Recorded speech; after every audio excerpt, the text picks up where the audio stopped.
Chapitre 37 à 50 Histoire de Jacob et de ses fils.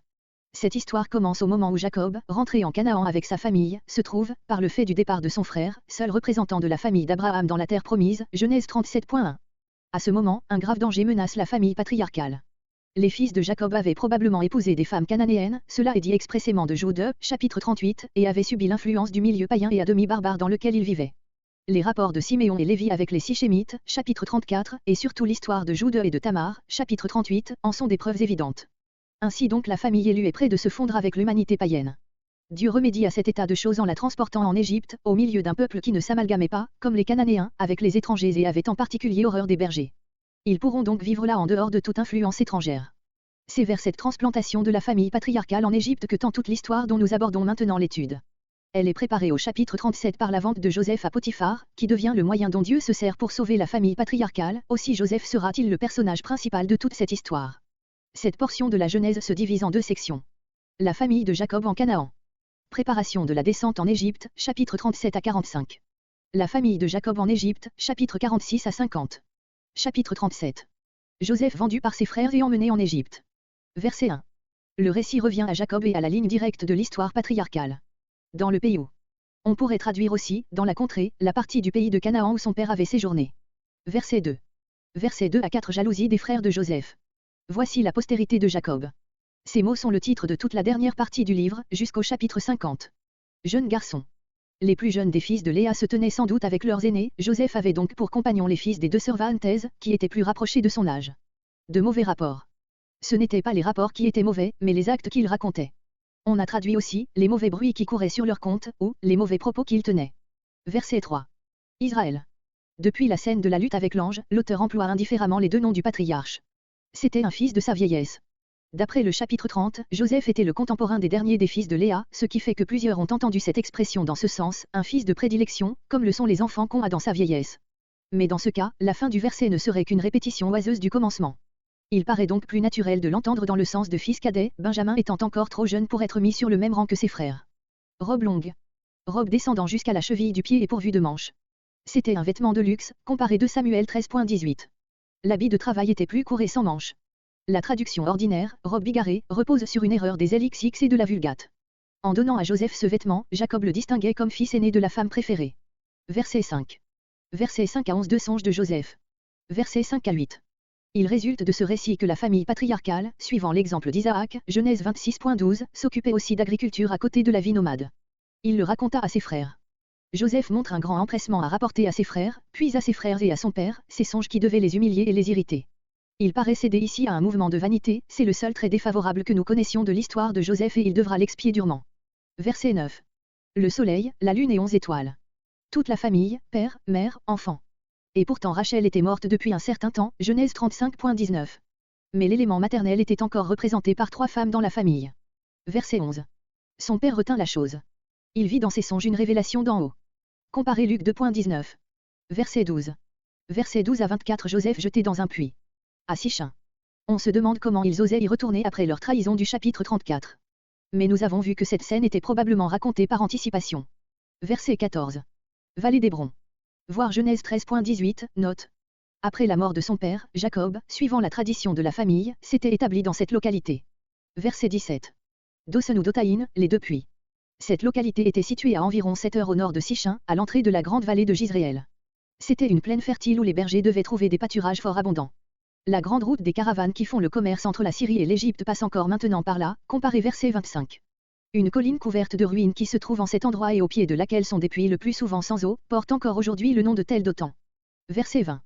Une de ces fosses, citerne creusée dans le sol pour recevoir l'eau du ciel. Verset 21. Ruben. Comme aîné, il se sent une responsabilité plus grande, mais il choisit pour empêcher le crime un moyen détourné. Ne le frappons pas à mort. Pour le moment, Ruben ne cherche à obtenir qu'une chose, c'est qu'on le descende vivant dans le puits. Verset 24. Le passage Genèse 42.21 fait comprendre qu'il se passa ici une scène déchirante, sur laquelle l'auteur se tait. Ces citernes étant plus larges au fond qu'à l'orifice, les frères de Joseph pouvaient être sûrs qu'ils ne s'échapperaient pas. Sur cet usage des citernes comme prison, comparez Jérémie 23.6, Lamentation 3.53. Verset 25. Verset 25 à 30 Joseph vendu. Ils s'assirent pour manger. Calme effrayant après un pareil crime. Caravane d'Ismaélites. Habitant le désert de Syrie, les Ismaélites étaient tout désignés par la position géographique et la stérilité de leur pays pour faire le commerce entre l'Asie occidentale et l'Égypte. Galade, la contrée située à l'est du Jourdain. Comparez Genèse 21.25, note. Astragal, baume, ladanum. Ces produits sont la résine d'arbres ou d'arbrisseaux abondants tous trois en Palestine, en Syrie et en Arabie. L'astragal, Astragalus gumifé, appelé aussi tragacan, est un arbrisseau épineux d'1 mètre environ. Le second arbre, Pistacia lentiscus ou masti, qui fournit le fameux baume de Galade, atteint une hauteur de 15 mètres. Le ladanum enfin, ne pas confondre avec l'odanum, provient d'un buisson de 1 à 3 mètres de hauteur, le Cistus croticus, qui porte de jolies fleurs jaunes ou blanches. Ces résines odoriférantes étaient employées en grande quantité par les Égyptiens pour l'embaumement des corps, pour les encensements à faire aux dieux, pour la purification de l'air et la préparation des couleurs. C'est un fait intéressant, que les noms des 2 premiers de ces parfums ont été retrouvés sur les murs du laboratoire d'un temple égyptien. L'astragali est appelé Nekpa, hébreu Neot, arabe Nakoat, le baume, Tara, hébreu Tsori, tous deux entraient dans la composition du fameux parfum appelé Kifi. Quant au ladanum, hébreu Lo, arabe Laden, assyrien Ladounou, son nom n'a pas été retrouvé en Égypte, mais on l'a reconnu en grande quantité dans les momies qu'ils allaient porter en Égypte. Aujourd'hui encore, des caravanes composées de ces mêmes habitants du désert transportent de la même manière ces mêmes produits en Égypte. Verset 26. Jude, en faisant cette proposition, visait au même but que Ruben, dont il ignorait le projet, sauver la vie de Joseph. Mais il semble bien que l'amour du gain soit l'un de ses mobiles. Verset 28. Marchands madianites. Ces marchands sont appelés dans ce même verset et ailleurs ismaélites. On a pensé que les Kemélios appartenaient à l'une des tribus et les marchands à l'autre. Mais les marchands, ceux qui vendent Joseph, sont appelés indifféremment madianites et ismaélites, comparez Genèse 37.36 avec Genèse 29.1. Il faut donc admettre soit que le début du verset 28 et le verset 36 appartiennent à un autre document, soit que le mot ismaélite désigne d'une manière générale tous les habitants du désert, parmi lesquels étaient les madianites. Cette seconde explication est confirmée par Juge 8.24 où il est dit des madianites qu'il était ismaélite. 20 pièces d'argent, probablement cycle. Ce fut plus tard, d'après la loi, le prix d'un esclave de 5 à 20 ans, Lévitique 17.5. L'emmenèrent en Égypte. Les anciens papyrus et les monuments nous montrent que, dès la plus haute antiquité, on avait des foules d'esclaves en Égypte et que les plus appréciés étaient ceux du pays de Canaan et des contrées voisines. Le mot qui servait à désigner les esclaves au temps de Ramsès II était même un mot sémitique, abata, en hébreu ebed, serviteur. Le commerce d'esclaves se fait encore aujourd'hui de la même manière dans ces contrées. Verset 29. Ruben avait probablement quitté ses frères dès le moment où l'on avait descendu Joseph dans la fosse, il ne savait, par conséquent, rien de ce qui venait de se passer. Verset 30. Moi, où irai-je? Comme aîné, il n'ose reparaître devant Jacob sans son frère. Verset 31. Verset 31 à 35 Les fils de Jacob trompent leur père. Verset 32. Ils laissent leur père tirer lui-même la conclusion du fait prétendu. Verset 34. Déchira ses vêtements. Symbole du déchirement du cœur. Cet acte devint plus tard un signe de convention dans les deuils et les Juifs se bornèrent à déchirer leurs robes sur la poitrine, sur une longueur d'environ 10 cm. Mit un sac sur ses reins.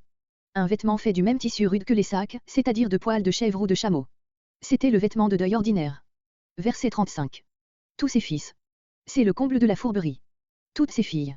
Il en a donc eu d'autres que Dina, comparez Genèse 30.21, note, à moins que ce ne soient des belles filles. Je descendrai en menant deuil. Il veut mener deuil jusqu'à sa mort. Au sépulcre, en hébreu Sheol, le séjour des morts. Voir Ésaïe 5.14, note.